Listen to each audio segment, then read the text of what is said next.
RK Pocket FM channel subscriber and like this video. Episode 188 open heart surgery और क्रैनियोटोमी।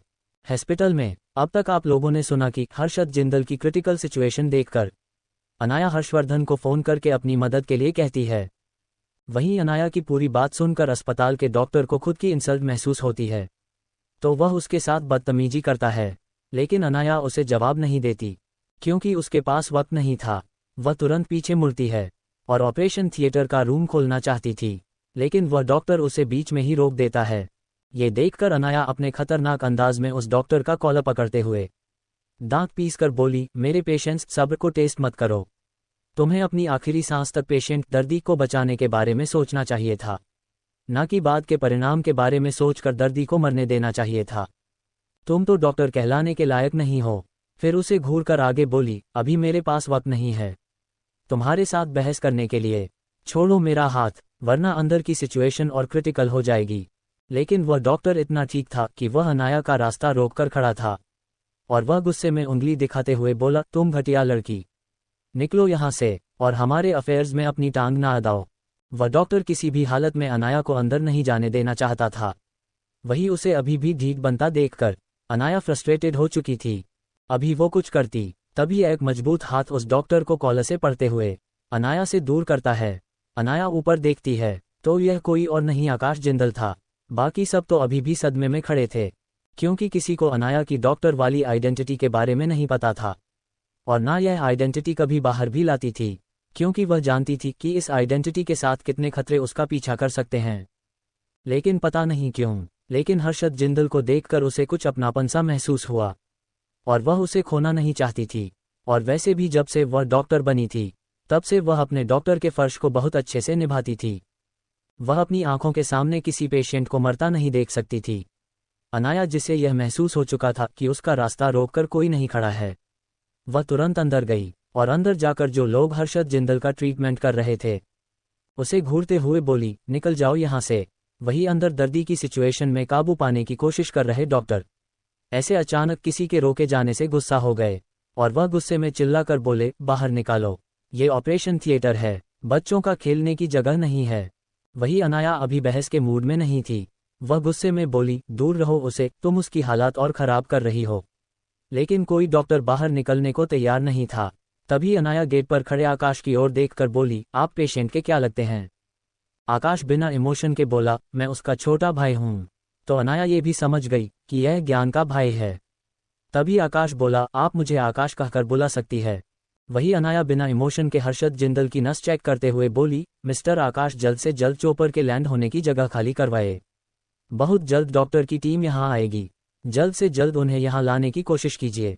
उनके आने में देरी नहीं होनी चाहिए और जब तक वह लोग नहीं आते तब तक इस टीम को यहाँ से बाहर फेंको। ये कहते हुआ वो उसका इलाज भी कर रही थी। आकाश जिंदल भी समझ गया कि अनाया कोई आम शख्सियत नहीं है। उसने उसके आसपास के मजबूत और को महसूस कर लिया था और जब उसने गुस्से में उसे डॉक्टर को देखा था तब वह समझ चुका था कि यह इंसान काफ़ी इन्फ्लुएंस इंसान है। ऊपर से उसके डिसीजन लेने की इतनी अच्छी काबिलियत। वैसे भी वह एक मेजर जनरल था, उसकी नज़रों से इंसान की परख कभी गलत नहीं हो सकती थी। इसीलिए वह गुस्से में उन डॉक्टरों की फौज को घूरते हुए बोला, बाहर निकलो। उनमें से एक डॉक्टर हकलाते हुए बोला, लेकिन मेजर जनरल आकाश, अभी भी पेशेंट की हालत काफ़ी ख़राब है और आप इतनी क्रिटिकल हालत में मिस्टर हर्षद जिंदल को इस अनजान शख्स के हवाले कैसे कर सकते हैं? तभी एक और डॉक्टर अनाया की इंसल्ट करते हुए बोला, क्या आपको यकीन है कि यह छोटी सी लड़की कमांडर को बचा पाएगी?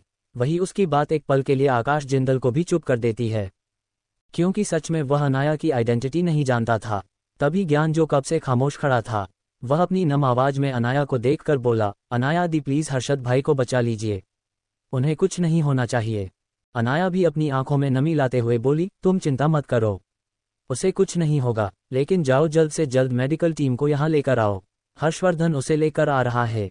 फिर उन डॉक्टरों की ओर इशारा करके बोली, वैसे भी ये लोग मुझे असिस्ट नहीं कर सकते, इनके पास वह काबिलियत नहीं है कि मेरे साथ ऑपरेशन करे।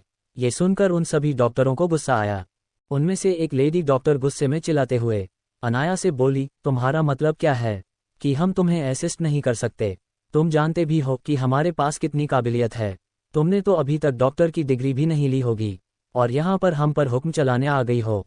ऐसा तो तुम क्या करना चाहती हो, जिसमें हम में से कोई असिस्टेंट नहीं कर सकता।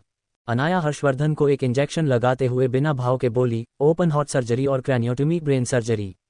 वहीं अनाया के बोले हुए लफ्ज वहां खड़े डॉक्टर के ऊपर किसी बम की तरह फटे, क्योंकि ओपन हार्ट सर्जरी इंडिया में नहीं होती थी।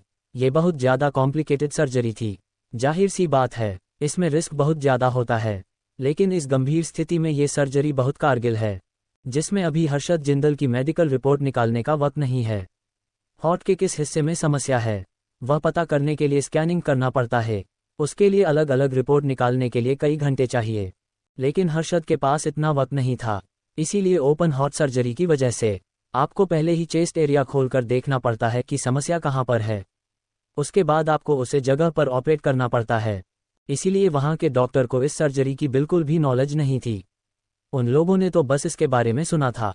सभी डॉक्टर बस आंखें फाड़े अनाया को देख रहे थे, किसी को भी उस पर यकीन नहीं हो रहा था। तभी अब डॉक्टर जो कब से ये सब कुछ देख रहा था, वह अनाया को घूरते हुए बोला, तुम जानती भी हो, तुम क्या बोल रही हो, ये कितना कॉम्प्लिकेटेड है। क्या अनाया करेगी सर्जरी, और क्या वक्त पर हर्षद को बचा लिया जाएगा, और क्या इन सब में कोई और प्रॉब्लम आएगी। एपिसोड 189। उसे अभी भी अनाया कोई फ्रॉड लगती थी। मिलिट्री हॉस्पिटल में अब तक आप लोगों ने सुना कि अनाया की बातें सुनकर सभी डॉक्टर आंखें बड़ी कर उसे घूरते हैं, जैसे उसकी बातों पर उसे यकीन ना हो, और अभी उसके साथ बहस करने ही वाले थे। तभी वहां पर 2 मिलिट्री ऑफिसर आते हुए हड़बड़ाकर आकाश जिंदल से बोले, मेजर जनरल, 2 हेलीकॉप्टर हमारे कैंपस में लैंडिंग की परमिशन मांग रहे हैं। ये सुनकर आकाश जिंदल की आंखें छोटी हो गई, और वह एक नज़र अनाया को देखते हैं, फिर परेशान होकर पीछे खड़े अपने दादाजी को देखते हैं, जो अभी भी अपने सबसे बड़े पोते को इतनी खराब हालत में देखकर उदास बैठे थे। किसी को कुछ ना बोलता देख वह ऑफिसर वापस पूछता है, मेजर जनरल, क्या हम उन चोपर को लैंडिंग की परमिशन दे दे। उसकी बात सुनकर आकाश जिंदल भी होश में आते हुए बोला, किसके है वो चोपर। तभी एक ऑफिसर बोला, मेजर जनरल, वह रावत खानदान के चोपर है। ये सुनकर तो आकाश जिंदल की आंखें बड़ी बड़ी हो गई, क्योंकि पहले जब अनाया ने फोन पर हर्षवर्धन का नाम लिया था तब उसे शक हुआ था, लेकिन एक पल के लिए भी उसके दिमाग ने यह बात नहीं मानी कि हर्षवर्धन रावत इतना बड़ा आदमी उसके सामने खड़ी छोटी सी लड़की से किसी भी तरह से रिलेटेड हो सकता है। लेकिन अब उसे पता चल रहा है कि रावत खानदान के चोपर मिलिट्री कैंपस के ऊपर उड़ रहे हैं, तो वह समझ गया कि जरूर बात कुछ और है।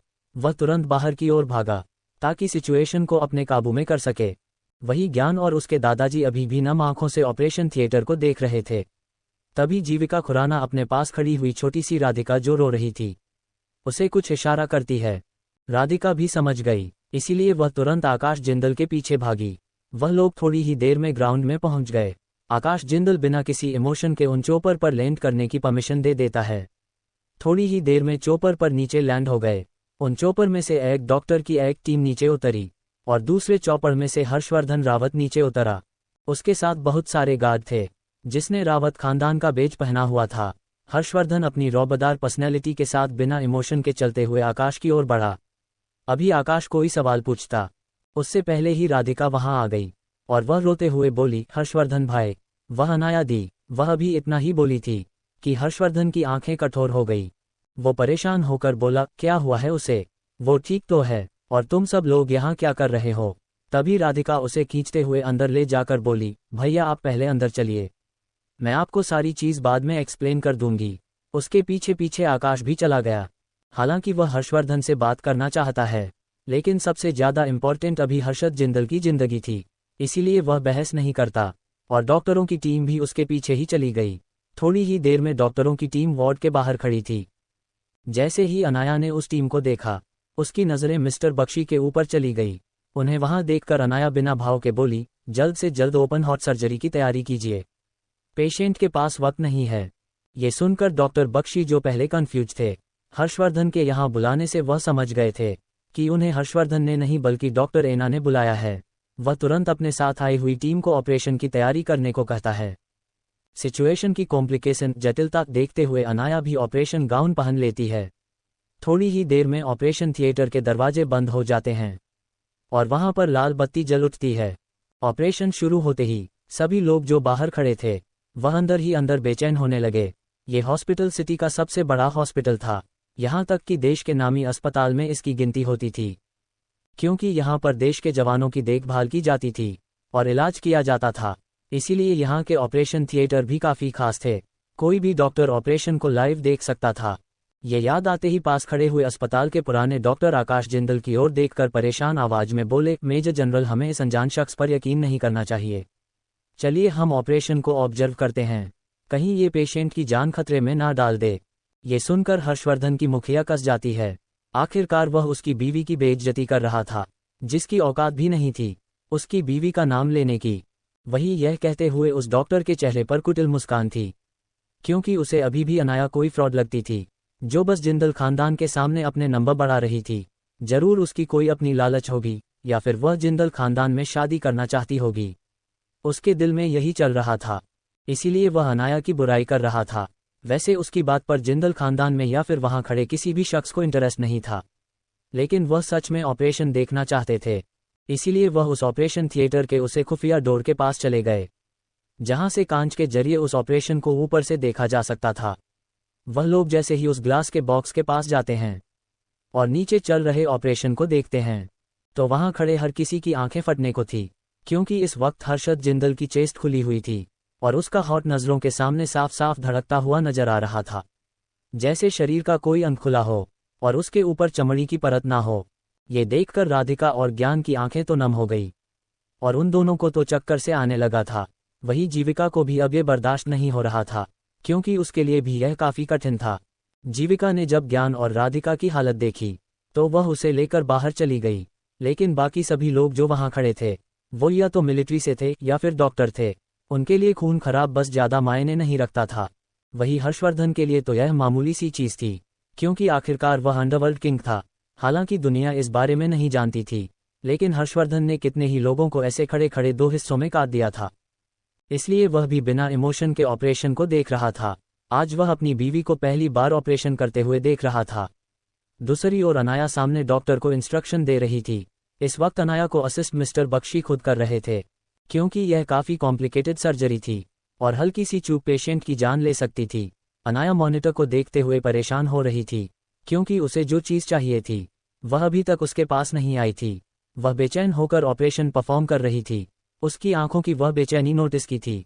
क्या हर्षद की हालत ज्यादा खराब है, और क्या हर्षवर्धन आगे आने वाले प्रॉब्लम को सॉल्व करेगा, और कैसे होगी आगे की सिचुएशन। तो दोस्तों, आखिर कहानी में आगे क्या होगा, यह जानने के लिए इस स्टोरी को सुनते रहिए सिर्फ और सिर्फ RK Pocket FM channel subscriber and like this video. Video को पसंद आए तो वीडियो को लाइक, कमेंट और शेयर जरूर करें।